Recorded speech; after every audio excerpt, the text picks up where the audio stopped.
반갑습니다. 안녕하세요. 팟컬럼니스트 김태훈입니다. 이곳 Y쇼에 와주신 여러분 다시 한번 반가운 인사드립니다. MBN Y포럼 개막 공연과 개막쇼 그리고 두드림쇼와 특별 세션까지 오전에 준비된 프로그램들을 다 함께 하셨습니다. 좋은 시간들 보내셨습니까? 네, 이제 식사와 함께 이제 오후 세션이 시작이 됐습니다. 오후 세션 역시 이게 나야, This is me라고 하는 주제처럼 여러분이 생각하는 나를 찾는 시간을 가져보도록 하겠습니다. 우리는 사실 점심 메뉴 하나를 고를 때 혹은 휴가를 받아서 꿈꾸던 여행을 떠날 때 무엇을 먹을까 또 어디로 갈까 하는 것조차도 고민을 하게 됩니다. 그런 의미에서 본다라면 내가 누구인지를 이해하는 것은 그 모든 고민에 답을 찾는 출발점이 되지 않을까 하는 생각을 해봤습니다. 오늘 Y쇼의 주제는요, 이해와 오해 사이인데요. 앞서 개막 공연으로 만나보셨던 뮤지컬 영화 위대한 쇼맨, This is me의 가사 중에 이런 내용이 있더라고요. 아무도 널 있는 그대로 사랑하지 않을 거야. 사실 누군가에게 날 이해시키거나 또 이해를 하기란 쉽지 않습니다. 이런 이야기가 떠올라요. 아무것도 하지 마세요. 누군가에게 오해받고 싶지 않다면. 우리는 세상을 살아가면서 무엇인가 일을 하거나 말을 할 때마다 누군가의 끊임없이 오해를 받아야만 하는 그런 존재일 겁니다. 그런 존재로서 어떻게 하면 누군가를 좀 더 쉽게 이해하고 또 나를 쉽게 이해시킬 수 있을까? 이 시간을 통해서 한번 그 해법을 찾아보도록 하겠습니다. 자, 오늘 두 분의 멘토를 모시고요. 건강한 인간관계를 만들어가는 현명한 방법은 무엇인지 함께 시간을 나누는 이야기를 나누는 시간을 가져보도록 하겠습니다. 자, 한 분씩 소개를 해드릴게요. 먼저 정신건강의학과 전문의시자 정신과에 대한 문턱을 낮추기 위해 유튜브 뇌부자들의 일원으로 활동하고 계십니다. 연세원 정신건강의학과 대표 원장이신 오동훈 원장님 나오셨습니다. 그리고요, 베스트셀러 무례한 사람에게 웃으며 대처하는 법의 저자로 글과 강연을 통해서 나를 지키면서 타인과의 관계를 잘 엮어가는 방법을 전하고 있는 정문정 작가님도 나오셨습니다. 자, 저도 오늘 이 자리를 빌어서 두 분을 처음 뵙게 되는데 먼저 호칭부터 좀 여쭤봐야 될 것 같아요. 제가 원장님 그리고 작가님이라고 불러도 되겠습니까? 네. 성공적인 관계의 시작은 그 호칭에서부터 시작이 된다라고 생각이 듭니다. 자, 먼저 그러면 원장님부터 오늘 참가해주신 이 많은 분들에게 본인의 소개를 좀 부탁드리겠습니다. 네, 안녕하세요. 방금 소개받은 정신건강의학과 전문의 오동훈입니다. 저는 유튜브와 팟캐스트 채널 뇌부자들이라는 채널을 운영을 하고 있고요. 정신과에 대한 문턱을 낮추고자 하는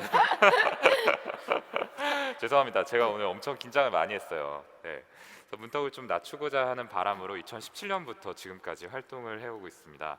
이제 어떻게 하다 보니까 이렇게 또 좋은 기회로 여러 관객분들을 만나게 됐는데요. 오늘 다소 좀 부족한 부분이 있더라도 최선을 다해서 준비를 했으니까 너른 마음으로 한번 지켜봐 주시면 감사하겠습니다. 네, 작가님도 소개를 좀 해주시죠. 네, 안녕하세요. 정문정입니다. 일단은 제가 좀 양해의 말씀을 드리고 싶은 게 사실은 제가 원래는 목소리가 굉장히 좋은데요. 감기가 약간 남아 있어가지고 조금 불편하게 들리실 수도 있을 것 같습니다. 양해 부탁드리고요. 저는 무례한 사람에게 웃으며 대처하는 법이라는 책을 내서 많은 분들이 그 책으로 많이들 기억을 해주십니다. 그리고 최근에는 더 좋은 곳으로 가자라는 책도 썼습니다. 네, 감사합니다. 저희가 오늘 좋은 인간관계를 위한 이제 다양한 이야기들을 이 두 분을 통해서 만나볼 텐데요. 우선 저희가 이야기를 나누기 전에 한 가지씩 주제를 가지고 짧은 강연을 부탁을 드렸습니다. 자, 원장님께서는 이제 정신과 전문의가 생각하는 인간관계를 시작 잘하는 법이라고 제목을 지으셨고요. 또 작가님께서는 작가가 생각하는 인간관계 끝맺음을 잘하는 법이라는 제목을 가지고 또 강연을 해 주시겠습니다. 자, 먼저 오동훈 원장님께서 얘기해 주실 인간관계의 시작에 대한 이야기 큰 박수로 청해 보도록 하겠습니다. 네, 방금 소개받은 오동훈입니다. 네, 아까 말씀드린 대로 진짜 많은 분들이 함께 해주셔서 긴장이 많이 되는데요. 짧은 10분이라는 시간이지만 여러분께 도움이 될 만한 이야기 드리도록 최선을 다해 보도록 하겠습니다. 오늘 제가 준비한 주제는 좋은 인간관계는 어떻게 시작할 수 있을까라는 주제입니다. 네, 가장 먼저 좀 이제 좋은 인간관계가 어떤 관계인지부터 말씀을 드려야 될 것 같아요. 아마 다양하게 정의될 수 있을 거라고 생각을 하는데, 제가 생각했을 때 좋은 인간관계의 가장 필수적인 요소는 상호성이라고 생각을 합니다. 그러니까 기브 앤 테이크, 서로 주고받는 것들이 일방적이지 않고 양방향으로 균등하게 이루어져야지만 그것이 좋은 관계다라고 생각을 해요.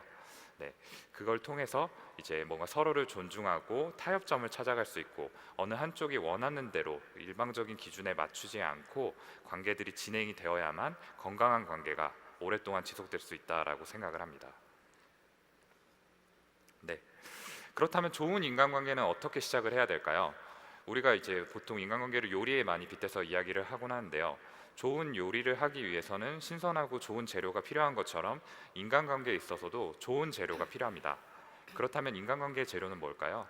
어렵게 생각할 거 없이 관계의 주체가 되는 나, 그리고 상대방, 이렇게 두 사람이 인간관계의 재료다라고 보시면 됩니다. 그래서 이 좋은 재료, 인간관계에 있어서의 좋은 재료를 잘 준비하는 것, 잘 준비하기 위해서 좋은 상대방을 알아보고 좋은 내가 되는 것, 이 두 가지에 오늘 초점을 맞춰서 말씀을 드려보도록 하겠습니다. 네, 좋은 상대방은 어떤 사람일까라는 고민들을 많이 하실 텐데요. 가장 먼저 드리고 싶은 말씀은 이상적인 상대는 없다라는 겁니다.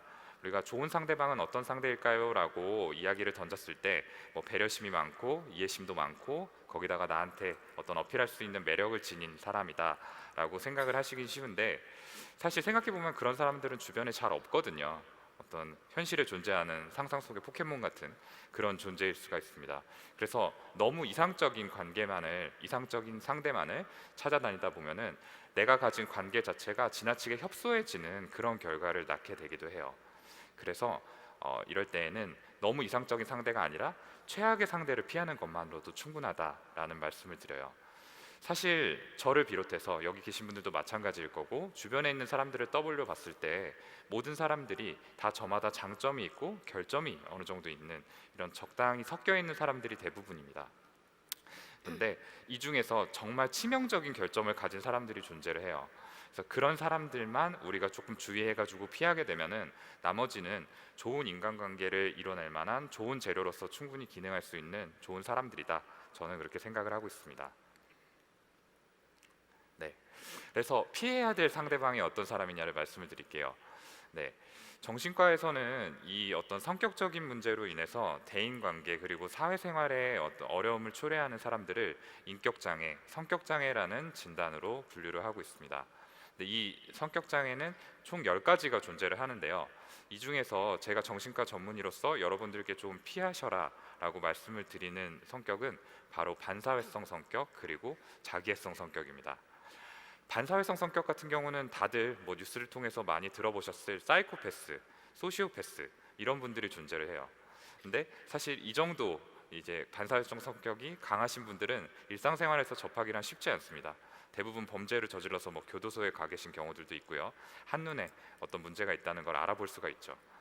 그리고 자기애성 성격이 강하신 분들은 굉장히 자기밖에 모르는 어떤 자기중심적인 나르시시스트이기 때문에 이런 분들 역시 일상생활에서 접했을 때 이분들은 좀 문제가 있구나라고 피할 수가 있어요.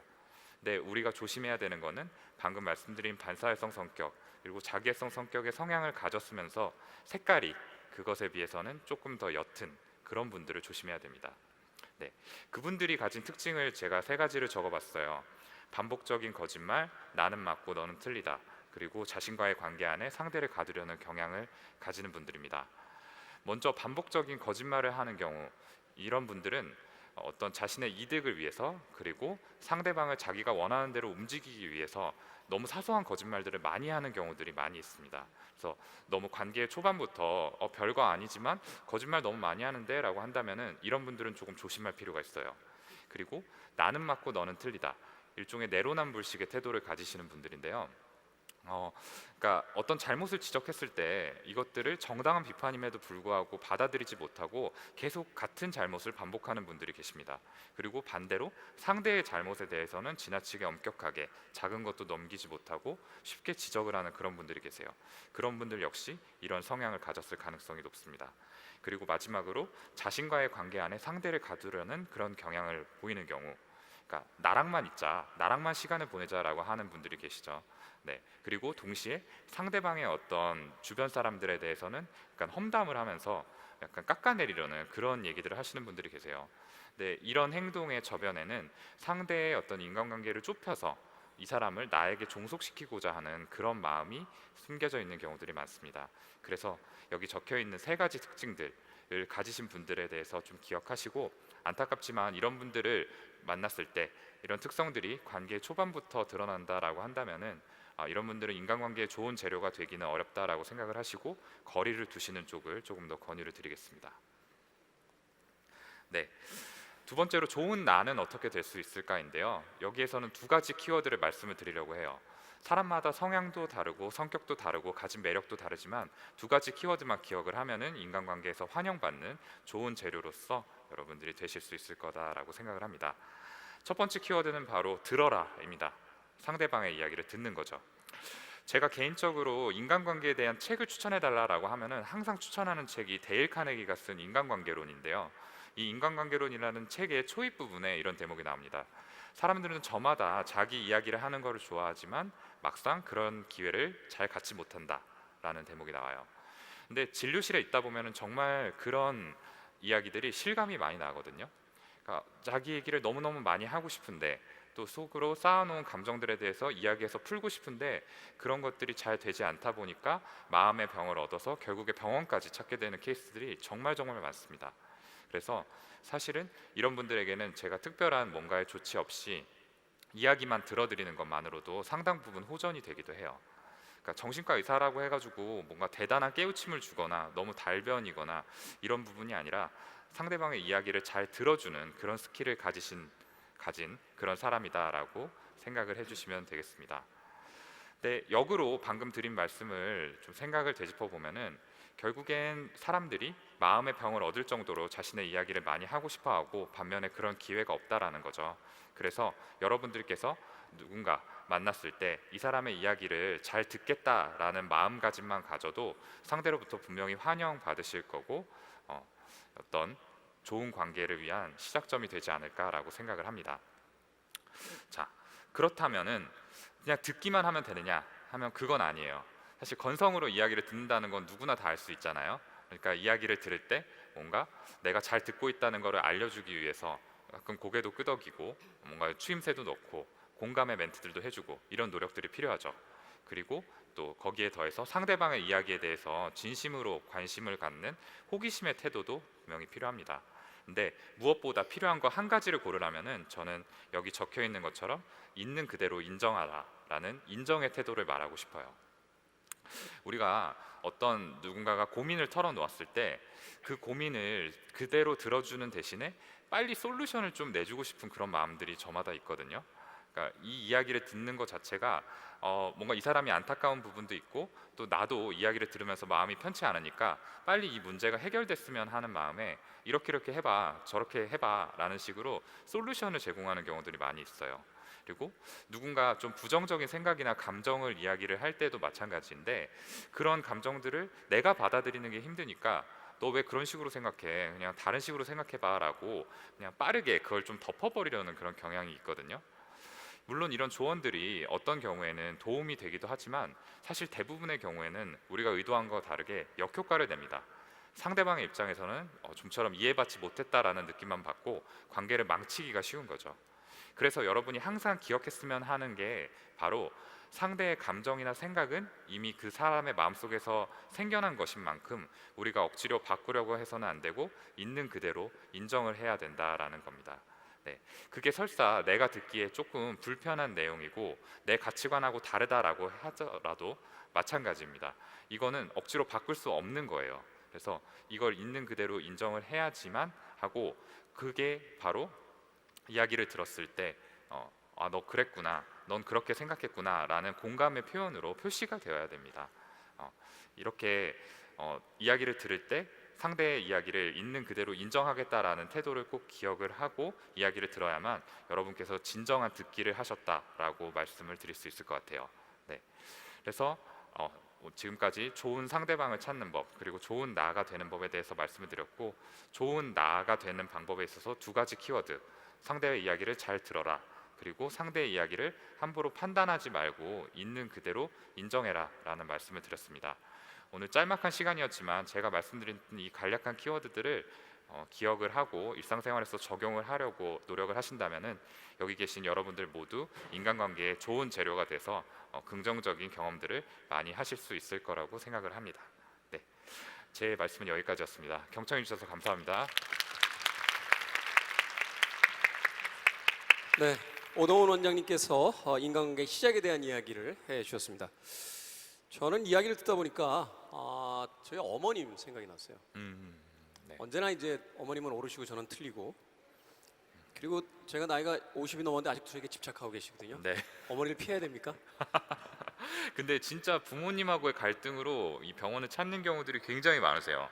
방금 말씀하신 소통이 잘 되지 않는다는 문제로 오시는 경우들이 많은데, 가능하면 이제 부모님이 같이 와서 상담을 하는 게 정말 이상적이지만 이제 연세가 있다 보니까 그마저도 좀 잘 설득이 안 되는 경우가 많거든요.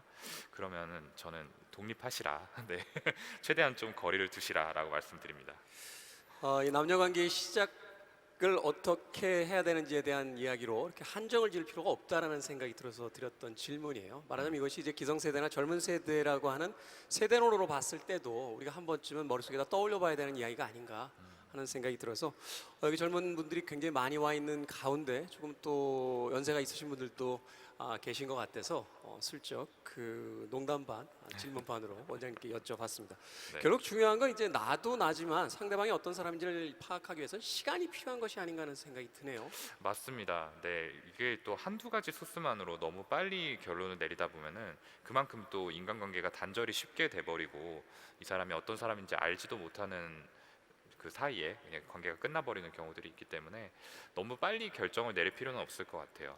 그래서 저는 뭐 한 3번 정도는 조금 부족한 부분이 있더라도 기회를 주시는 게 필요하다라고 말씀을 드리곤 합니다.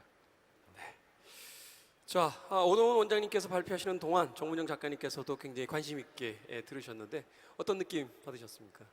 네, 항상 저는 어떤 고민이 들 때 질문에 대한 답이 잘 안 찾아지면 항상 질문이 잘못된 게 아닌가라는 생각을 했었어요. 근데 마침 원장님도 좋은 인간을 찾기보다 일단 나쁜 인간을 먼저 찾고 그걸 피해라라는 게 굉장히 인상적이었습니다.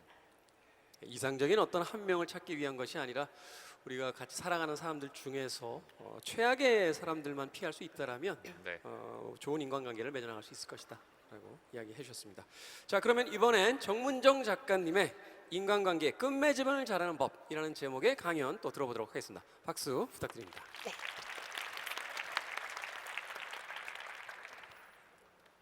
네, 안녕하세요. 저는 오늘 인간관계 헤어짐을 잘하는 법이라는 주제로 여러분에게 진짜 어른의 이별 연습이라는 제목으로 여러분에게 발표를 한번 해봐 드리려고 합니다.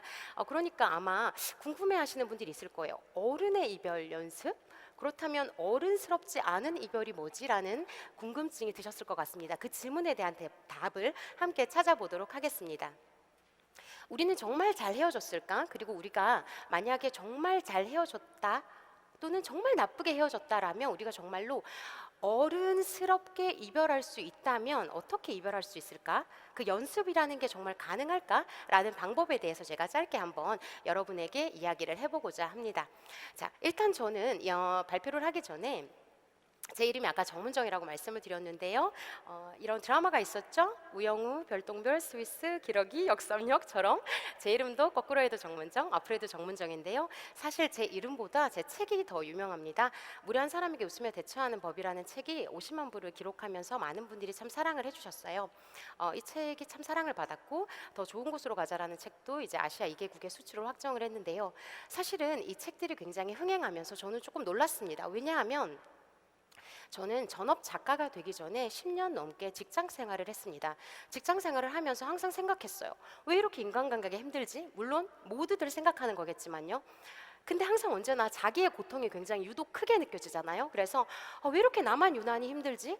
왜 이렇게 인간이 힘들지? 왜 이렇게 일도 힘들고 괴롭지만 왜 이렇게 사람 때문에 내가 참 마음을 많이 다칠까? 이런 생각을 했습니다. 그래서 직장 생활을 하면서 회사에 출근하기 전에 아침에 새벽에 조금 일찍 일어나서 항상 제 마음을 관리하면서 제 마음을 조금 그래 이 빡치는 마음을 좀 글로 쓰고 나서 출근을 하자라는 마음으로 제가 매일매일 아침에 일찍 조금 일어나서 글을 썼던 것을 묶어서 책으로 냈는데 이렇게 많은 분들이 호응을 해주실 줄은 몰랐죠. 그러면서 알았습니다.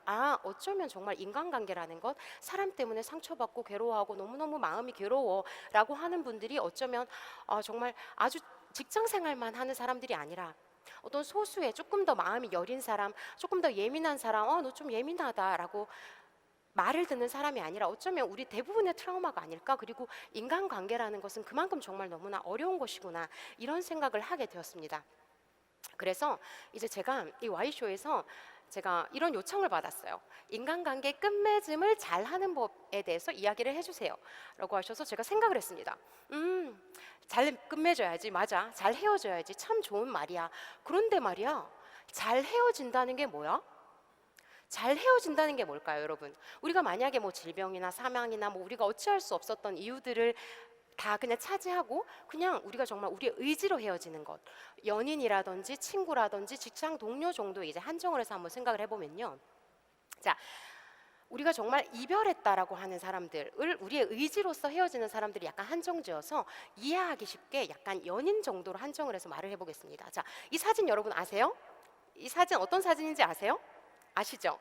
니콜 키드먼이 전 남편 톰 크루즈와 이혼하던 날 찍힌 사진입니다. 이거에 파파라치에게 찍혀서 굉장히 화제가 됐었죠. 그래서 이 사진을 보면서 많은 사람들이 이렇게 얘기를 했어요. 어머, 나는 이혼은커녕 결혼을 해본 적도 없는데 이 사진을 보니까 이혼하고 싶어진다. 이혼만 하면 나도 이렇게 후련해질 수 있어? 홀가분해질 수 있는 거야? 뭐 이런 생각들을 많이들 하셨던 굉장히 유명한 사진입니다. 자, 여러분, 우리는 질문해 볼 수 있습니다. 그렇다면 이렇게 홀가분하게 후련하게 I'm free라고 할 수 있으면 잘 헤어진 겁니까? 이게 잘 헤어진 건가요? 잘 모르겠어요. 그죠? 자, 그러면 잘 헤어진다는 것의 정의를 다시 한번 내려보겠습니다. 1년 이상, 3년 이상 장기 연애하고 헤어졌으면 잘 헤어졌습니까? 만나는 동안 바람 피지 않고 서로에게 충실했으면 잘 헤어졌습니까? 헤어지면서 그 나쁜 놈이야, 나쁜 X야 라고 하지 않으면 존중하면서 그 사람을 회고할 수 있으면 잘 헤어진 겁니까? 헤어진 다음에도 우리 친구처럼 지내, 우리 매일매일 보고 카톡도 자주 해 라고 하면 잘 헤어진 겁니까? 그럼 오히려 우리는 이렇게 얘기하죠. 뭐야? 그럴 거면 왜 헤어졌대? 이렇게 얘기할 수 있겠죠? 자, 그렇다면 우리가 한번 다시 질문을 바꿔보겠습니다. 질문에 대한 대답이 잘 나오지 않을 때는 질문을 바꿔봐야 돼요. 어떻게 바꿔보냐면요. 자, 여러분, 어떻게 하면 우리가 잘 살 수 있나요? 라고 질문을 하면 대답하기가 좀 어려워요. 턱 막혀요. 그런데 반대로 어떻게 하면 정말 나쁜 인생을 사는 건가요? 어떻게는 우리가 안 살아야 하나요? 라고 질문을 하면 우리 여러분들이 조금 대답을 하실 수 있을 거예요. 그것처럼 질문해 보겠습니다. 잘 헤어지는 것이 무엇인지 알 수 없다면 어떻게 하면 최악으로 헤어지는 거예요? 어떻게 하면 이상하게 헤어진 거예요? 이렇게는 헤어지면 안 되는 거예요? 라고 질문을 제가 드리면 여러분은 아마 이런저런 대답이 나오기 시작할 겁니다. 자, 그래서 저는 이렇게는 헤어지면 안 돼, 이렇게 헤어지는 건 정말 정말 문제야 라고 할 수 있는 대표적인 영화가 바로 건축학개론이라고 생각합니다. 저는 이 영화를 너무 좋아하는데요. 제가 왜 이렇게, 이 영화 보셨나요? 네. 저는 이 영화를 너무 좋아해서 사실은 시나리오까지 구해서 봤습니다. 왜 이렇게 좋아했냐면 저는 이 영화야말로 우리가 너무나 어린 시절, 너무나 우리가 어른스럽지 못해서 우리가 너무나 막 질투하고 거짓말하고 우리의 욕망이 드글드글 끓어서 내 자신에게 솔직하지 못해서 그 사람을 너무너무 오해했던 초보의 실수, 어른스럽지 못했던 이별, 헤어짐, 그런 것들을 너무나 총집합한 이야기라고 생각하기 때문에 우리의 실수들을 너무나 모아놓은 이야기라고 생각해서 너무 좋아합니다. 그래서 우리는 사실 이 영화를 볼 때 이재훈의 잘생김에 감동하면서 우리 수지의 이 예쁨에 너무나 또 감동하면서 이렇게 영화를 보다가 그런 생각이 듭니다. 왜 저렇게까지 헤어졌어야 했어? 사실은 저거 별거 아닌 오해인데 왜 저렇게 헤어졌지? 너무 안타깝다. 슬프다라고 생각을 합니다. 자, 왜 이렇게 우리는 안타깝다, 슬프다라고 이 두 사람을 생각할까요? 그건 바로 서로가 서로를 어떻게 생각하기 때문이다. 서로가 서로를 쌍X라고 생각하기 때문이다. 이재훈의 입장에서 수지는 어때요? 쌍X입니다. 제가 이게 지금 말을 할 수가 없어서 이 정도로 흡수나를 하자면. 그리고 또 어때요? 그러면 또 수지 입장에서 이재훈은 좋은 사람인가요? 좋은 사람 같았는데, 날 좋아하는 것 같았는데, 나도 이제 조금만 이 친구가 나에게 다가왔으면 나도 사귀자라고 하려고 했는데 갑자기 어느 날 연락이 두절됐어요. 오락가락하는 이상한 놈이에요. 이해가 안 돼. 그래서 나타난 거예요, 다시. 우리가 정말 잘 헤어지면 미련이 없어요. 근데 잘 헤어지지 못하면 꼭 미련이 남아요. 술 먹고 맨날 전화한다? 술 먹고 맨날 사람들한테 얘기한다? 내가 말이야 이런단 말이에요. 그게 무슨 말이냐면, 자, 우리는 질문할 수 있습니다. 왜 이렇게 이들은 최악으로 헤어졌는가? 자, 최악으로 헤어졌다면 우리는 항상 어떤 공통점이 있구나. 어떤 공통점이 있는가? 서로 솔직하지 못했어요. 서로의 마음이 이러이러할 거라 넘겨짚었어요. 거대한 오해를 품었어요. 그리고 상대의 이미지를 특정한 것으로 이렇게 딱딱 정했어요. 너는 X, 너는 나쁜 놈, 너는 미친놈, 너는 또라이라고 정의를 해버린다는 겁니다. 제가 좋아하는 소설이 있는데요. 토마스 만이라는 소설가가 토니오 크레거라는 소설에서 이런 말을 했습니다. 당신은 그런 식으로 처리돼 버렸군요. 이렇게 표현을 했습니다. 우리는 그 사람을 이해할 에너지가 없어서 그 사람을 생각만 하기에도 너무 스트레스를 받아서 어떻게 하냐면 처리해 버립니다. 분리수거를 해버리는 거죠. 그것이 바로 우리는 최악의 이별이라고 말할 수 있을 겁니다. 자, 우리는 보통 저는 이 영화도 굉장히 너무 행복하게 봤는데요. 이 영화도 이 포스터의 카피에는 이렇게 적혀 있습니다. 의심, 관심, 그리고 헤어질 결심. 그런데 우리가 행하는 대부분의 이별은 이 내러티브와는 조금 다르게 흘러가요. 어떻게 흘러가죠? 처음에는 관심이 생깁니다. 그래서 사귀고 만나고 좋아해요. 그러다가 어떤 의심이 걷잡을 수 없이 휘몰아치기 시작합니다. 그러다 보면 그 의심 때문에 헤어질 결심을 하게 되는 거죠. 자, 이렇게 헤어질 결심을 하게 되는, 잘 헤어지지 못하는, 미련이 너무너무 남는 이별의 특징을 한번 잘 생각해 보면 이렇게 정의를 할 수가 있겠죠. 서로를 쓰레기라고 정의하는 헤어짐, 서로에게 솔직하지 못했던 헤어짐, 확인해 보지도 않고 상대의 마음을 넘겨 짚어버린 헤어짐을 우리는 정말 나쁜 이별이야, 이건 정말 좋지 않다, 아유 어른스럽지 못했어, 너가 너무나 미숙하게 그 사람과 헤어졌네 라고 말할 수 있다는 겁니다. 자, 이 이야기를 뒤집으면, 바꿔서 말하면 이렇습니다. 어떻게 바꿔볼까요? 자, 제가 아까 앞에서 이야기를 했죠.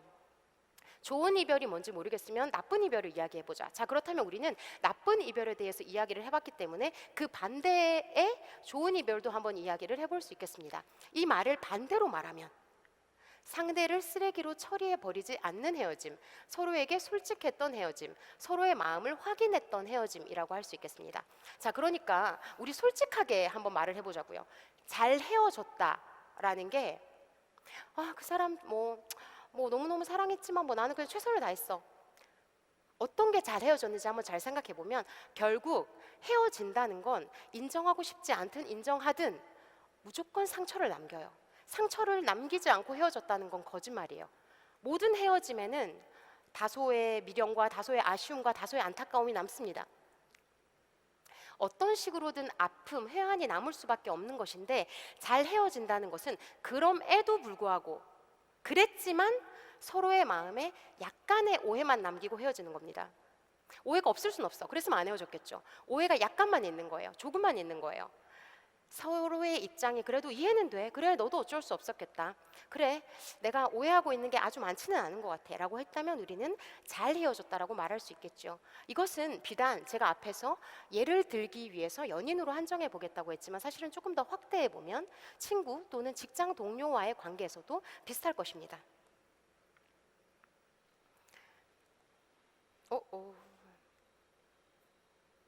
됐나요? 네. 자, 그래서 우리는 한번 생각을 해볼 필요가 있습니다. 우리는 어떻게 그러면 헤어져야 할까요? 어떻게 하면 잘 헤어질 수 있을까요? 우리는 이런 연습을 해볼 필요가 있습니다. 성숙한 헤어짐을 위해서 이렇게 연습을 해보는 거죠. 넘겨짚지 않고 확인하는 겁니다. 첫 번째, 네가 어떻게 나한테 이럴 수가 있어? 라고 하는 것이 아니라, 내가 혹시 제대로 이해한 게 맞을까? 라고 하는 것이죠. 중립적인 언어로 말하는 겁니다. 너는 항상 그따위로 이야기를 하는구나 가 아니라, 아, 네 입장에서는 그렇게 생각할 수도 있겠구나. 그리고 고의가 아닌 실수라고 생각하는 겁니다. 우리는 항상 많은 싸움의 과정에서 이렇게 이야기를 합니다. 아유, 너는 항상 그런 식이야. 너는 내가 열받을 거 알면서 맨날 그래. 그게 아니라 혹시 모를 수도 있을 것 같아서 내가 다시 한번 설명하고 싶어라고 말을 하는 것이죠. 마지막으로 상대의 고유한 속도를 존중해야 합니다. 사람 미치는 거 보고 싶어? 지금 당장 얘기해가 아니라 얘기할 준비가 되면 말해줘, 기다릴게 라고 하는 것이죠. 이렇게 이 네 가지 요소를 우리가 조금 체크할 수만 있어도, 우리가 조금 더 준비할 수만 있어도 조금 더 성숙하게 어른의 언어로서 이별할 수 있을 거라고 생각합니다.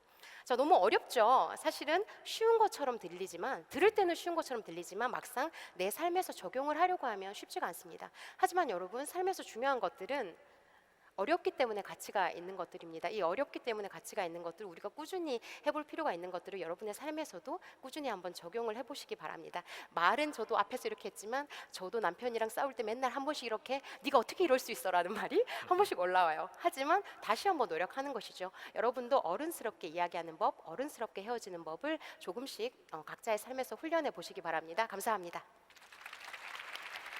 네. 인간관계의 끝맺음을 잘하는 법이라는 주제를 가지고 정문정 작가님께서 발표를 해주셨습니다. 앞서서 그 니콜 키드만의 사진은 굉장히 인상적이네요. 저는 그 헐리우드 스타들이 왜 이렇게 자꾸 결혼을 여러 번 하나 했더니 바로 저 기분을 느끼기 위해서 행복해 보이죠, 아주. 굉장히 행복해 보입니다. 그래서 오랜 시간 동안 가지고 있었던 의문이 풀리는 듯한 그런 시간이었습니다. 가장 중요한 것은 마지막에 이제 솔루션으로 해주신 상대방을 존중하고 직접적인 이야기를 통해서 오해를 갖지 않은 채 헤어지는 것.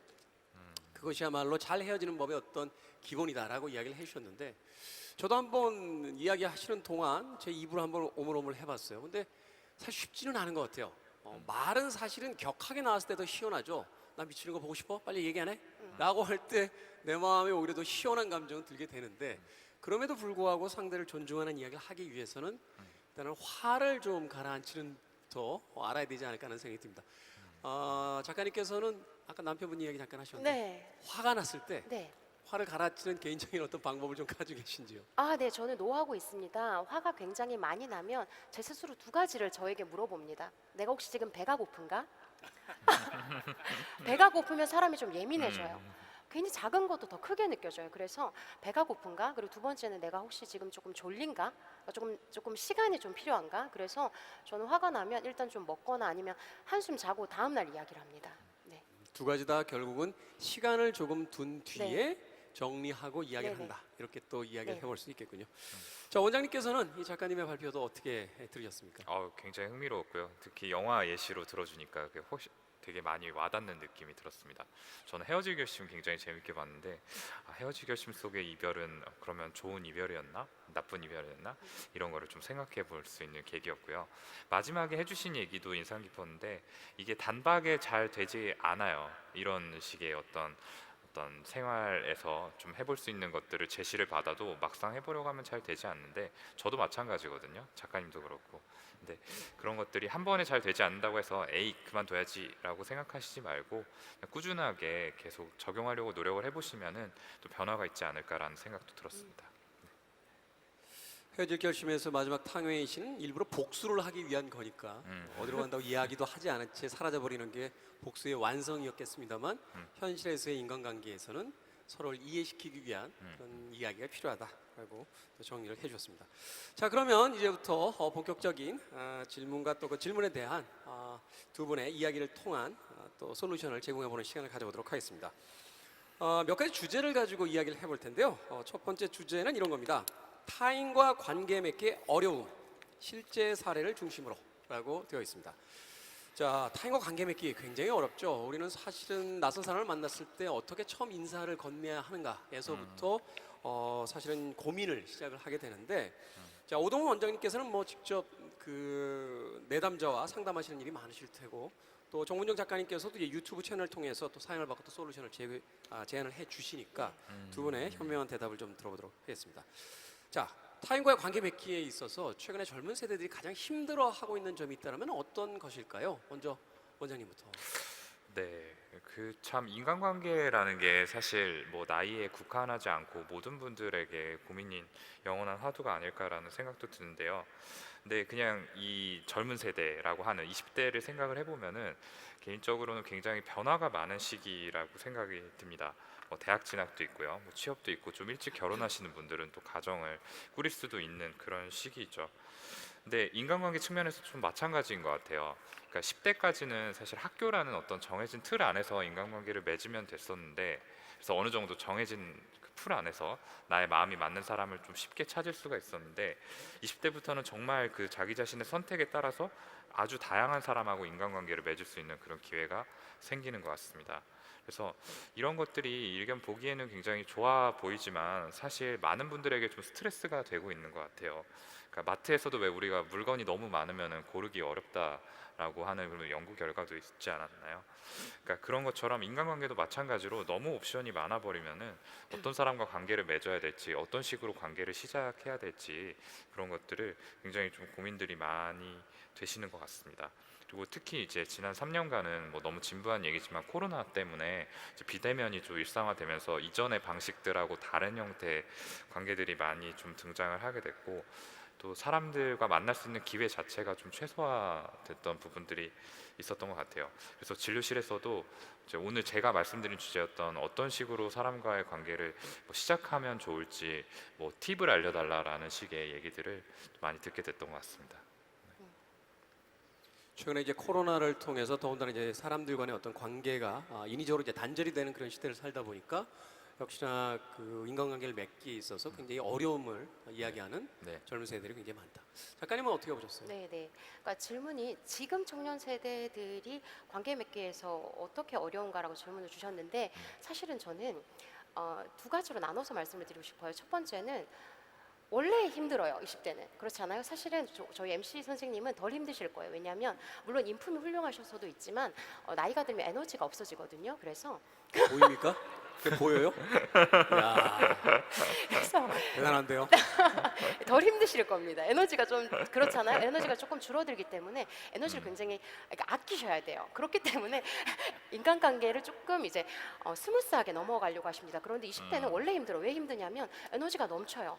에너지가 넘치기 때문에 모든 것에 대해서 너무 진심으로 대하는 거예요. 너무 진심이고 전력 투구하고 그렇기 때문에 힘든 것이죠. 그러니까 20대는 원래 힘든 것이다. 그것이 당연하다라고 가정을 한다면, 그렇다면 두 번째 질문. 요즘 세대들은 어떤 특징이 있는가라고 질문을 하시면, 제가 최근에 좀 질문들을 받으면서 조금 이상하게 생각됐던 게 있었어요. 그게 무엇이었냐면요. 저 때만 해도요. 인간관계는 20대 때는 원래 못하는 거였어요. 그냥 원래 미숙한 거였어요. 잘못하는 게 당연한 거였어요. 그래서 선배들에게 물어보고 그랬어요. 근데 제가 질문을 받을 때 참 재밌었던 게, 저는 뚝딱이에요라는 말을 굉장히 많이 하셔요. 뚝딱이. 그러니까 뚝딱이라는 표현을 굉장히 많이 쓰시는 걸 보면서 인간관계를 어떤 자기 표현을, 그러니까 우리는 당연히 못하는 거라고 생각했었는데 당연히 잘해야 된다고 생각하셔요. 그러니까 당연히 잘해야 되는데 나도 정말 안 뚝딱거리고 해야 되는데 잘해야 돼. 근데 내가 너무 뚝딱거리네? 어머, 난 뚝딱이야. 너무 못해. 어떡하지? 이렇게 고민을 하신다는 거죠. 그래서 저는 이게 참 너무 안타깝다고 생각을 했어요. 그러니까 제가 불금이라는 말이 있기 전에는 금요일에 아무 생각이 없었거든요. 근데 이제 불금이라는 말을 들으니까 금요일마다 조금 외로워요. 근데 금요일에 뭐 해야 되는 거 아니야? 그런 것처럼 뚝딱이라는 말이 굉장히 젊은 세대 유행하는 걸 보면서, 아, 뚝딱이면 안 된다고 생각하는구나, 괴로워하는구나. 사실은 근데 그게 아니라고 이야기를 해줘야겠다는 생각을 했습니다. 그렇죠. 우리가 너무 잘하려고 할 때 오히려 스트레스를 받게 되고 상처를 받게 되는 경우가 있죠. 누군가를 많이 좋아할수록 더 큰 상처를 받게 되는.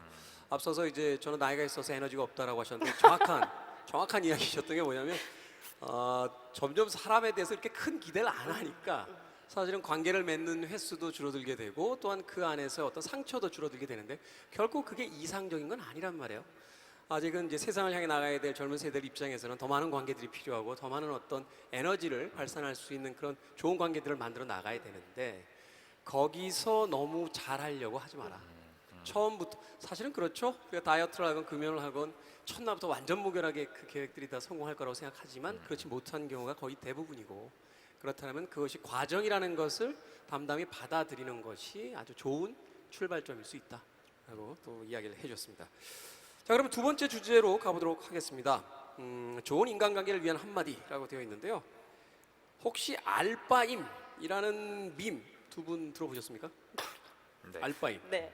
확실히. 예, 저는 처음 들으셨나요? 네. 대본을 받고 나서 알았습니다. 이게 뭔 알바임이라고 했는데 알바가 아니다 하는, 뭐 여러분들한테 제가 설명한다는 게 되게 이상하군요. 여러분들이 저한테 설명을 해주셔야 되는 단어인데, 작년 월드컵 본선에서 우리나라가 포르투갈과의 경기를 앞두고 있을 때 우리가 상대했던 포르투갈이 강력한 우승 후보다 하는 말에 답변으로 달려서 이제 화제가 됐다고 합니다. 쉽게 말해서 내가 알바가 아니다. 나는 내 길을 간다. 누가 뭐라고 하던지 간에 나는 나의 기준대로 가겠다 하는 자신만만한 당당한 태도에 대한 이야기라고 합니다. 자, 그래서요, 이런 알바임처럼 나를 위로하고 응원하기 위해서 잊지 말아야 할 것은 무엇인지, 또 좋은 인간관계를 맺기 위해 이것만은 좀 기억해 보자 라고 하는 두 분의 어떤 팁이 있다면 또 여쭤보고 싶습니다. 이번에 작가님부터 이야기해 주시겠습니까? 네, 저는 최근에 나는 솔로라는 프로그램을 굉장히 재밌게 봤습니다. 거기에서 처음 모태솔로라고 스스로를 소개하시는 분들이 이제 연애가 처음인 분들이 이제 고군분투하는 장면을 보면서 정말 우리 어릴 때 연애하던 모습을 보는 것 같다라고 생각을 했는데요. 그게 무슨 말이냐면, 너무 초심자들, 초보자들은 내 마음이 이러니까 너도 내 마음을 받아줘야 해라고 생각하는 게 너무 큰 것 같아요. 그래서 저는 한마디로 말씀을 드리자면 아님 말고라고 생각해요. 아님 말고. 근데 이 아님 말고가 무책임하게 그냥 막 찔러봤을 때 아님 말고 이게 아니에요. 길거리에서 전단지를 줬는데 안 받으면 말고 이 느낌이 아니에요. 내가 열심히 하고 내가 진심을 다하고 내가 최선을 다했음에도 불구하고 너가 싫다면 오케이, 존중할게 라고 하는 게 아님 말고의 정신인 것 같아요. 근데 제가 나는 솔로 그 프로그램을 보면서 좀 놀랐던 게, 내가 너무 진심인데 왜 너는 날 안 받아줘? 내가 지금 사과하고 싶은데 왜 안 받아줘? 라고 계속해서 상대를 힘들게 하더라고요. 그래서 저는 우리가 이런 마음을 조금 노력할 필요가 있을 것 같아요. 아님 말고, 열심히 했지만 아님 말고. 네. 아니면 말고. 네. 사실은 오늘 이 자리에 올라오기 전에 무대 뒤에서 이야기를 잠깐 나눴는데 긴장이 되신다고 다들 이야기를 하셔서 괜찮습니다. 오늘 망해도 인생은 계속됩니다. 라고 이야기를 드렸었는데, 이게 이제 아님 말고의 정신입니까? 네, 선생님은 약간 꿀빠시는 마음이 아닌가 싶은데요. 네, 아님 말고, 네, 맞는 것 같습니다. 네. 말하자면 이제 나의 최선을 다하는데 그 결과는 내가 책임질 수 없는 것이다. 맞아요. 결과는 받아들이되 나는 내가 할 수 있는 것에 대해서만 최선을 다한다 하는 이야기가 되지 않나 하는 또 생각이 드는군요. 자, 호장님은 또 어떤 이야기 들려주시겠습니까? 두 분 얘기 들으니까 일단 마음의 위로가 많이 되네요. 굉장히 좋은 말씀 감사드리고요. 저는 이 한 가지 키워드를 꼽는다라고 하면은 그럴 수도 있지라는 말을 되게 좋아해요. 그러니까 항상 우리가 그런 의문들을 많이 던지거든요. 왜 나한테 이런 일이 생겼을까? 왜 저 사람은 저럴까? 이런 식의 고민들을 하는데, 이런 순간에 이제 그럴 수도 있지라고 스스로 이렇게 좀 되뇌이면서 심호흡을 하면은 조금 그때 그 감정이 가라앉는 것 같습니다. 이 왜라는 질문이 참 양면적인 것 같아요. 저는. 그러니까 왜 이럴까, 왜 이렇게 됐을까는 분명히 필요한 질문이죠. 우리가 더 이제 발전하는 데 있어서 꼭 필요한 키워드라고 생각이 들기는 하지만, 심리적인 관점에서 봤을 때는 저는 독이 되는 경우들이 굉장히 많다라고 생각을 합니다. 우리가 뭔가 좀 안 좋은 일을 겪었을 때 왜 이렇게 됐을까라는 고민을 하게 되지만, 사실 이 답이 명쾌하게 나오는 경우가 그렇게 많지는 않거든요. 그러니까 인간사라는 게 정말 다양한 변수들이 존재를 하는 영역이기 때문에 뭔가 한 가지로 딱 찝히는 원인들이 나오질 않습니다. 근데 그렇게 생각을 계속해서 고민해가지고 거듭을 하다 보면은 우리가 제일 잘 알고 있는 부분에서 문제를 찾으려는 그런 경향이 생겨요. 그러니까 우리가 제일 잘 알고 있는 영역, 바로 나 자신이죠. 그러니까 결국에 어떤 문제가 생겼을 때 나 자신한테 문제가 있어서 이런 상황이 됐구나 라는 식으로 생각이 깔때기처럼 모여서 흐르기가 굉장히 쉽습니다. 그래서 여러 가지 생각을 하다가 결국엔 내가 이래서 이렇게 된 거야 라는 식으로 결론을 내리고 스스로한테 비난의 화살을 쏘게 되는 거죠. 그것 때문에 또 우울증이 발생하게 되는 경우들도 있고요. 그래서 그럴 수도 있지, 그럴 수도 있지라는 답은 뭔가 이럴 때 좀 스스로를 위안할 수 있는 좋은 키워드가 아닐까라고 생각을 합니다. 감정의 거리를 좀 두는 것일 수도 있겠네요. 네, 그렇죠. 그럴 수도 있지. 우리가 사실 이제 그 연애에 대한 이야기할 때 그런 이야기를 많이 하거든요. 연애에서 가장 안 좋은 것이 무엇이냐라고 물어보면 나쁜 상상력이다. 아무것도 벌어진 것이 없는데 나 혼자 하고 있는 나쁜 상상이 결국은 상대를 괴롭히게 되고 관계를 끝내게 된다. 아마 여러분들 인터넷에서 그 유명했던 그 유머 하나 기억하실 것 같아요. 한 남자에게 연락을 하는데 연락이 안 됩니다. 엄마는 아들이 납치당했다고 생각해요. 아빠와 형은 이 자식이 또 어디서 친구들하고 놀고 있군 이라고 생각을 하고, 여자친구는 분명히 클럽에 갔을 거야 라고 생각을 한다는 거죠. 하지만 그 남자는 휴대폰을 간밤에 택시에다 두고 내린 채 집에서 그냥 잠들어 있는 그런 사진이 굉장히 화제가 됐던 적이 있어요. 말하자면 실제로 벌어지지 않은 일인데 우리는 나쁜 상상을 동원해서 오히려 관계를 망쳐버리게 되는 게 아닌가, 그 이야기를 또 두 분께서 해주신 게 아닌가 하는 또 생각이 듭니다. 자, 주제 토크 세 번째로 넘어가 보도록 하겠습니다. 타인과의 불통의 순간 현명하게 대처하는 방법이라는 주제인데요. 제가 언젠가 이런 이야기 들은 게 있어요. 인간관계로 인한 스트레스를 받을 때 지인이 해줬던 이야기인데, 결국 타인을, 다른 사람을 이해한다는 것은 아름다운 오해다. 말하자면 그 사람을 좋게 생각해 주는 것, 그것을 우리는 이해라고 부른다라고 말을 하더군요. 한편으로 고개를 끄덕이게 된 그런 대목이기도 했습니다. 자, 우리가 남을 이해할 수 있을까요? 과연 이 불통의 순간, 서로 통하지 못하고 이해하지 못한다라고 느껴지는 순간 어떻게 현명하게 대처를 해야 될지, 원장님께서 좀 먼저 이번에 솔루션을 주신다면. 네. 저는 참 이 질문이 좀 어려우면서도 여러 가지 생각을 좀 하게 만드는 질문이었던 것 같아요. 근데 저는 뭔가 이 타인을 이해한다라는 걸 이제 생각을 했을 때, 제가 정신과 의사로 처음 일을 시작했을 때가 생각이 많이 나더라고요.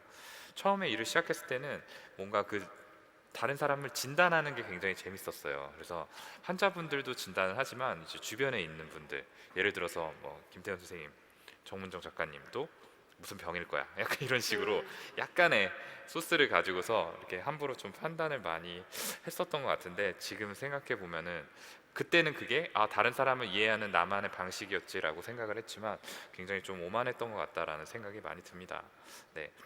그냥 타인을 이해한다는 거를 생각을 해봤을 때, 저는 이제 내가 가진 기준과 프레임에 맞춰서 상대를 판단하는 일종의 과정이 아닌가라고 생각이 들거든요. 근데 이게 아까 제가 말씀드렸던 내용하고도 결을 좀 비슷하게 하는 내용인데, 그러니까 이 타인에 대한 판단이 나랑 비슷하다, 다르다가 될 수는 있어도 이게 뭐 맞다, 틀리다라는 식으로 가서는 안 된다라고 생각이 들어요. 우리가 이제 이야기를 할 때 타인의 신발을 신고 걸어보기 전에는 함부로 얘기하지 말라라는 말이 있잖아요. 그러니까 우리 모두가 각자가 살아오면서 했던 경험이 전부 다르고 처해 있는 상황도 다르기 때문에, 그냥 내가 나의 경험을 기반으로 형성된 어떤 나의 렌즈, 나의 프레임으로 상대를 함부로 좀 판단해서는 안 된다라는 생각이 점점 일을 할수록 좀 많이 드는 것 같습니다. 그러니까 아까도 말씀드렸지만 내 기준에 맞지 않고 내가 이해할 수 없다라고 해도 상대방의 어떤 감정이나 생각이나 어떤 선택들 같은 경우는 그냥 그거는 그 자체로 우리가 존중해주고 인정해줘야 될 대상인 것 같아요. 그래서 나와 다름을 인정하는 것 자체가 아마 진정한 이해가 아닐까라고 생각이 들고, 그게 좀 전에 말씀하셨던 아름다운 오해가 아닐까라고 생각을 합니다. 사실 실생활에서 그런 경우 많잖아요. 누군가 병뚜껑을 못 열어서 아니 그것도 못 열어 하고서는 내가 열어보려고 했는데 나도 못 열 때, 결국 그 사람의 위치에서 생각해보지 않고 타인의 눈으로 아니 그것도 못 열어? 라고 직접 시도해봤지만 열리지 않는 순간, 이런 것들이 우리가 이제 타인에 대한 어떤 오해와 또 그 뭐라고 할까요? 잘못된 생각을 이제 걷어내게 되는 그런 어떤 사소한 예가 아닐까 하는 또 생각을 해봤는데, 그 사람이 무엇인가를 하고 있다면 그럴 만한 이유가 있다라는 것에서 출발하는 것, 그게 타인과의 소통의 가장 중요한 점이다라고 또 이야기를 해줬습니다.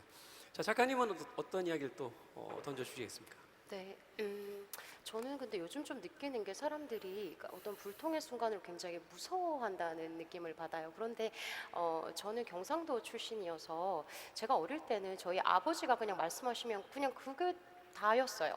그러니까 아무도 반역을 할 수 없어요. 그냥 아버지가 뭘 하자고 하면 다 하는 거예요. 근데 그게 다른 사람의 눈에서 보면 굉장히 평화로운 집안이었겠지만 아버지의 눈에는 우리는 오해하지 않아. 모두 서로. 우리 가족은 너무나 오해가 없는 가족이야 라고 하셨겠지만 사실은 우리 각자 다른 생각을 하고 있었거든요.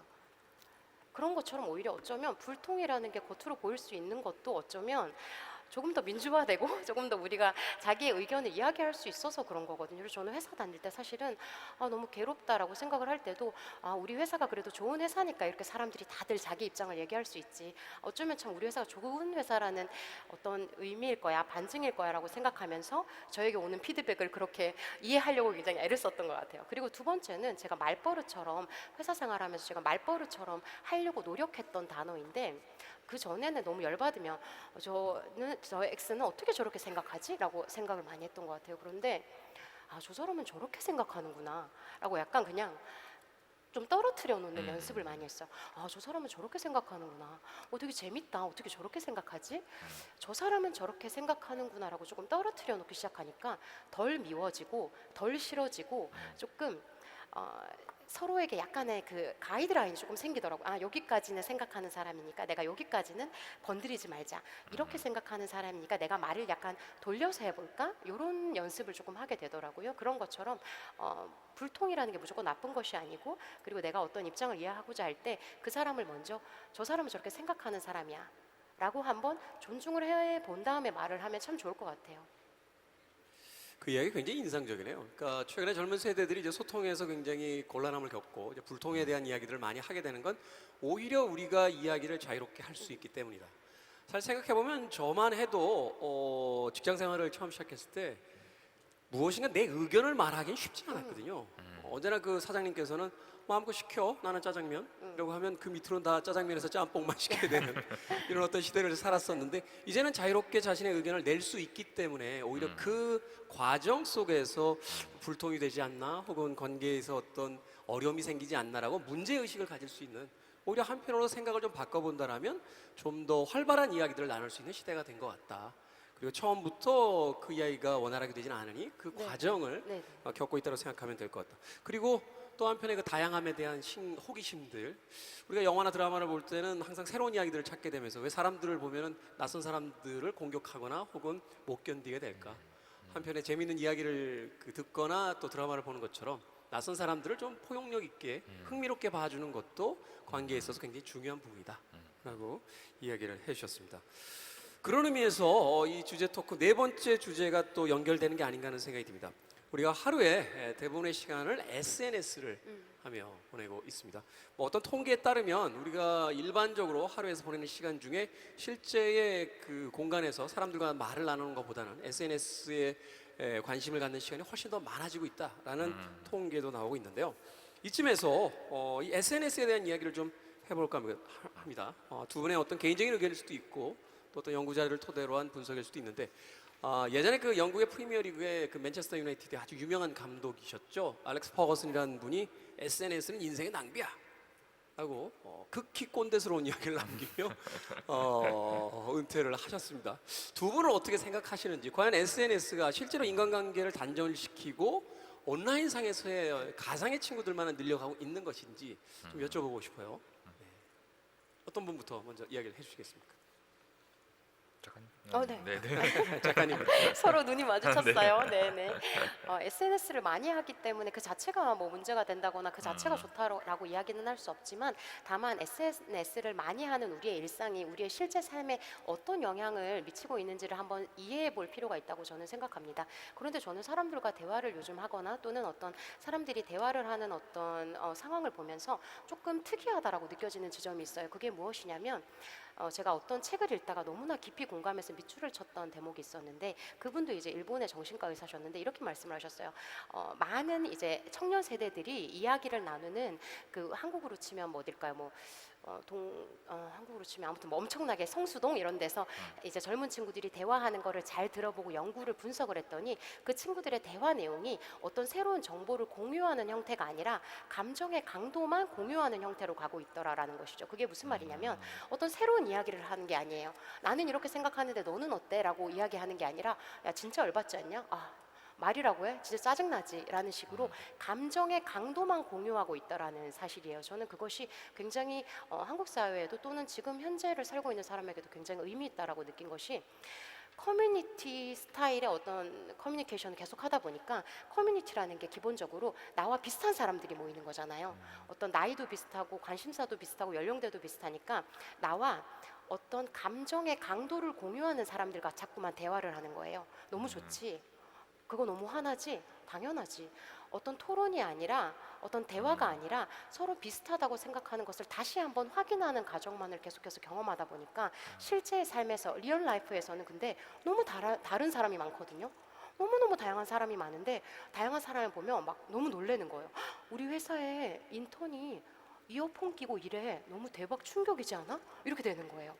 그러니까 그런 것처럼 저는 이 커뮤니티 스타일의 어떤 우리의 말하기 방식이 우리의 삶 속에서 나와 다른 사람을 만났을 때 일단 화들짝 놀라게 하고 저 사람은 너무나 이상한 사람이다. 내 주변에 아무도 저런 사람 없는데라고 배척하게 되는 어떤 커뮤니케이션의 형태가 되고 있는 것 같아서 굉장히 우려스럽다고 생각하는 지점이 있습니다.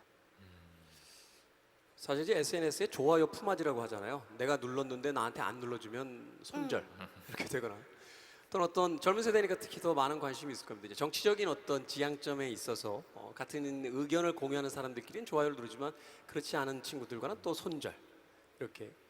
근데 그렇게 과연 모든 것들이 다 편 나누듯이 나눠질 수 있을까 하는 생각을 해보거든요. 결국 편을 나눠서 좋은 거는 그것을 사용하고 이용하는 그런 사람들일 뿐이지 우리에게 있어서 과연 그 사람의 10가지 중에 9개가 마음에 드는데 하나가 마음에 들지 않는다라고 해서 손절. 이건 사실은 우리에게 있어서 좀 더 건강한 어떤 인간관계를 위해서 더 좋은 것은 아니지 않나. SNS에서 좋아요와 싫어요로 나눠지는 딱 2개의 세상만이 있는 건 아니니까 거기에 대한 좀 너그러움과 여유도 좀 있었으면 좋겠다. 사실 저도 페이북하고 인스타그램 합니다만 거기 왜 하트 표시와 좋아요밖에 없을까? 라고 생각을 했던 적이 있어요. 뭐 최근에는 이제 화나요도 등장을 하긴 했습니다만 처음에 만들었던 오직 좋아요 버튼밖에 없었던 시절이 오히려 더 좋았던 것은 아닐까 하는 생각도 해보게 됩니다. 자, 원장님도 좀 이야기를 해주신다면요. 네, SNS 얘기는 진짜 많이 하게 되는 것 같아요. 또 정신건강의 측면에서도. 근데 저는 사실 기본적으로 좀 부정적인 입장이기는 하거든요. 그러니까 SNS가 순기능이 많다는 거는 부정하지 않겠습니다. 그러니까 뭐 비대면 뭐 좀 진부한 얘기긴 하지만 어쨌든 코로나 시기에 타인하고 연결돼 있다는 느낌을 받도록 만들어주는 중요한 소스였던 것도 사실인 것 같고요. 또 커뮤니티 같은 거 보면은 도저히 개인의 힘으로 해결이 안 되는 뭐 예를 들어서 자동차 커뮤니티에서 뭐 자동차 뭔가 급발진 같은 게 생겼을 때 그런 것들이 좀 이슈화 돼가지고 결국에 뭐 제조사에 사과를 이끌어낸다든지 이런 이제 순기능들이 분명히 있는 것 같기는 해요. 그래서 이런 것들은 이제 긍정적인 부분인데 그럼에도 이제 부정적이라고 생각하는 이유가 좀 있습니다. 일단 다른 것보다 일단 커뮤니티를 통해서 소통을 했을 때 다른 사람의 의견이나 생각을 조금 비판적이지 않게 그냥 있는 그대로 좀 받아들이게 된다는 그런 측면이 있는 것 같고요. 그래서 획일화된 여론이 좀 생겨난다라는 느낌을 자주 받습니다. 그리고 그걸 넘어서서 어떤 결정들을 스스로 내리지 못하고 그러니까 스스로 생각할 여지를 별로 갖지 않는 거죠. 그러니까 커뮤니티에 질문을 올려서 나 이렇게 해도 될까요? 라고 해서 거기에 이제 따라서 나온 답대로 행동을 하고 이런 분들이 생각보다 좀 많이 계신 것 같아요. 네, 그래서 이런 부분들이 조금 이제 아쉬운 부분들이고 또 한 가지는 이제 타인과의 비교라는 측면인데요. 이제 SNS를 통해서 이제 타인하고 비교한다라는 얘기는 정말 많이 하잖아요. 근데 우리가 이제 보통 SNS나 커뮤니티에 자기 자신의 모습을 올릴 때에는 정말 보여지고 싶은 100점도 아니면 120점짜리 모습들만 올리게 되기 마련인데 이제 그런 모습들을 보면서 나는 나 자신의 좀 초라한 모습들하고 비교를 하게 된다는 거죠. 내 인생이라는 게 100점, 120점 순간들이 물론 한두 번 있을 수는 있겠지만 사실 대부분은 50점, 60점이고 어떤 순간에는 10점, 20점이고 나는 나에 대해서 모든 모습들을 다 알고 있는데 상대방에 대해서 보이는 거는 100점짜리 모습밖에 없으니까 뭔가 그 사람은 100점짜리 삶을 살고 있는 것처럼 보여지고 나는 평균 한 30점이나 40점짜리밖에 안 되는 것 같이 느껴진다. 예, 그런 경우들이 많이 생기는 것 같아요. 그래서 결과적으로 타인에 비해서 못난 삶을 살고 있다라는 결론이 내려지고 이런 생각들이 쌓이면은 이제 열등감을 넘어서 우울감을 일으키기도 하고요. 또 이제 자존감에 큰 구멍을 내는 사례들을 많이 봐왔기 때문에 저는 사실 진료실에서는 기본적으로 안 했으면 좋겠다라고 얘기를 하는 경우가 더 많은 것 같습니다.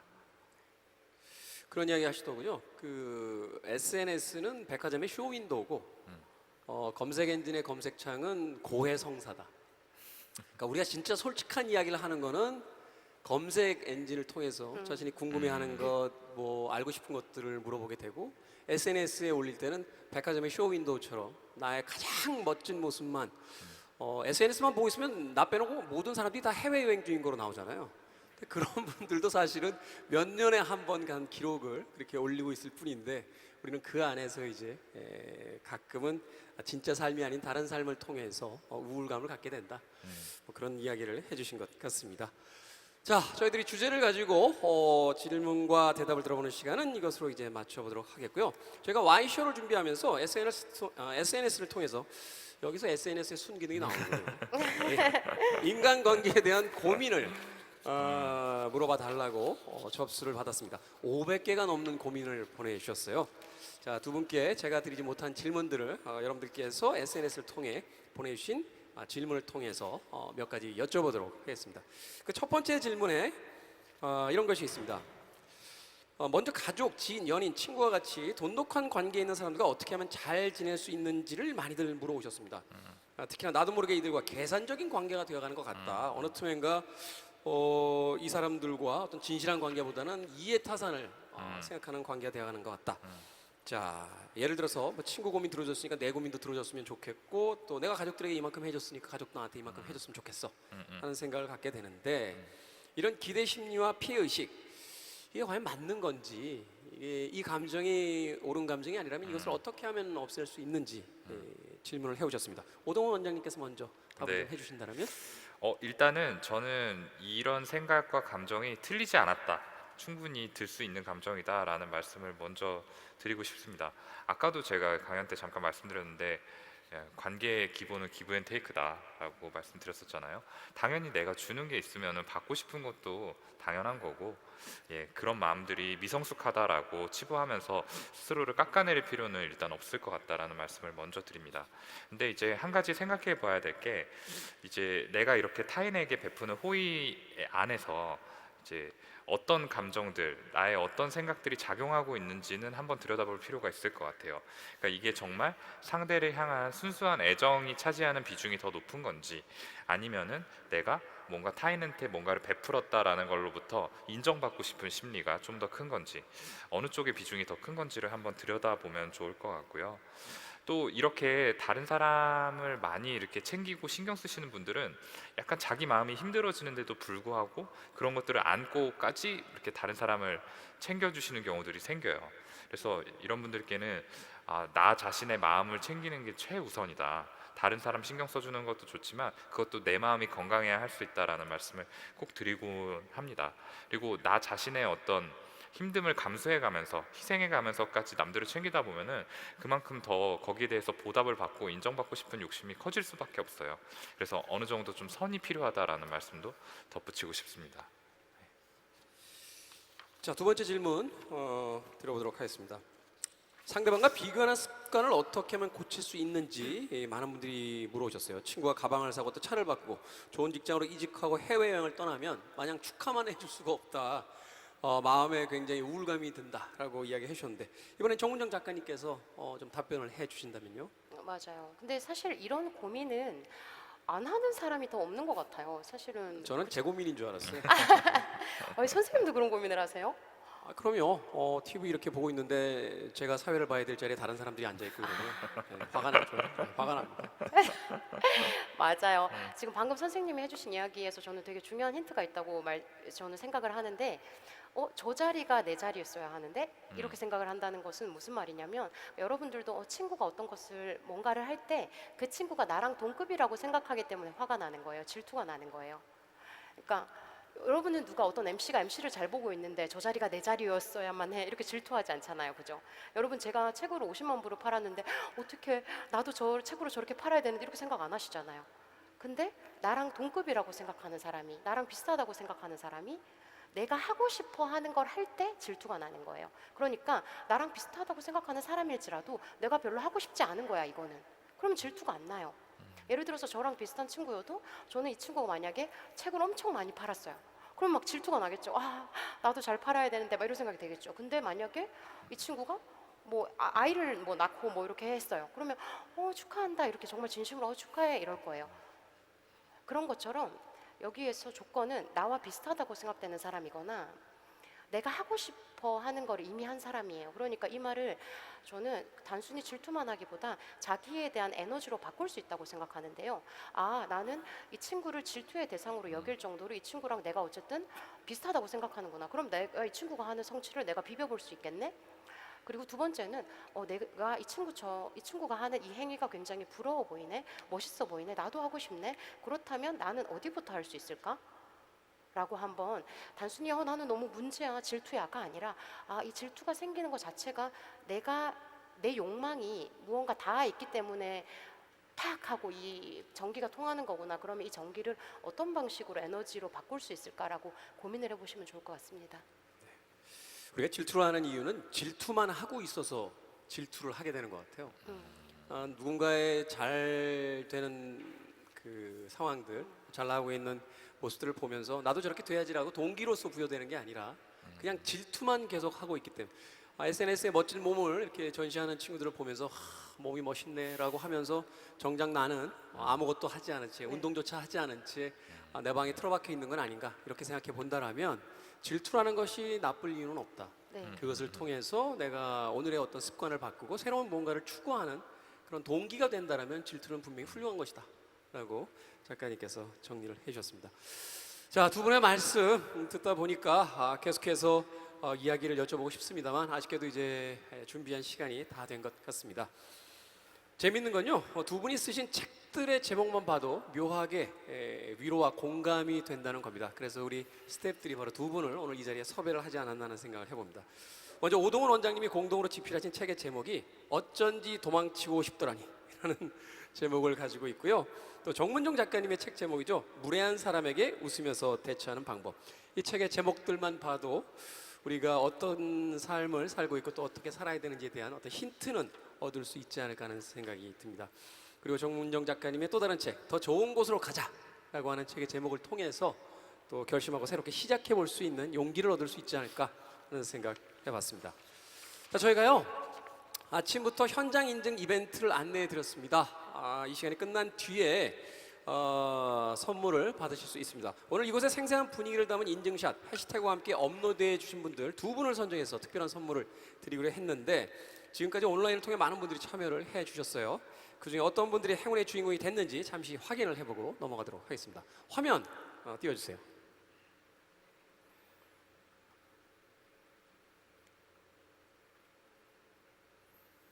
네, 현장 인증 이벤트 당첨자입니다. 아이디가요 YO_하고 DDEOK라고 되어 있고요. 한 분은 SSU 또 언더대시하고 021이라고 되어 있습니다.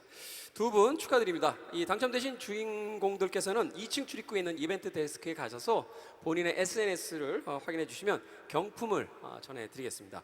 또 포럼 종료 후에도 이벤트에 참여해 주신 분들 대상으로 더 큰 경품 추첨이 있으니까요. 바로 자리에서 일어나지 마시고 또 추첨 끝까지 지켜봐 주시길 바라겠습니다. 자, 이렇게 Y쇼에서 준비한 모든 순서를 이제 마칠 시간입니다. 오늘 이해와 오해 사이라는 주제로 건강한 인간관계에 대한 이야기를 나눠봤습니다. 오늘 긴 시간 동안 두 분, 오동훈 원장님, 정문정 작가님께서 이야기를 해주셨는데요. 아쉬우니까 10초씩만 더 드리겠습니다. 마무리로 한마디씩만 더 해주신다면?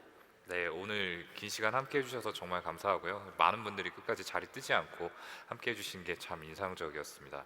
저희가 드린 말씀들이 마음에 닿을지 안 닿을지는 모르겠지만 그래도 한 가지라도 새겨서 가신다면 마음 건강 지키시고 또 인간관계를 조금 더 넓히시는데 도움되지 않을까 싶습니다. 감사합니다. 제일 중요한 이야기를 안 해주셨습니다. 원장님 병원 어느 동네예요? 저희가 여의도에 있습니다. 알겠습니다. 참고하겠습니다. 네. 자, 작가님도. 네, 맞습니다. 아까 제가 앞에서 발표를 할 때 어떤 질문에 대한 답이 잘 나오지 않으면 질문을 한번 바꿔보시라고 말씀을 드렸었는데요. 이제 살아가시는 가운데서 어떤 질문들이 괴롭게 할 때면 질문을 한번 바꿔서도 한번 생각을 해보시면 참 도움이 될 것 같다는 생각이 들고요. 그리고 인간관계나 어떤 우리의 고민들은 원래 어려운 것이지 원래 잘해야 되는 게 아닌 것 같아요. 근데 많은 분들이 원래 잘해야 되는 거라고 생각을 하셔서 너무 많이 힘들어 하시는 것 같습니다. 그게 아니라 원래 어려운 것이고 원래 힘든 거니까 열심히 한번 해보자라는 마음으로 도전해 보시면 좋겠습니다. 감사합니다.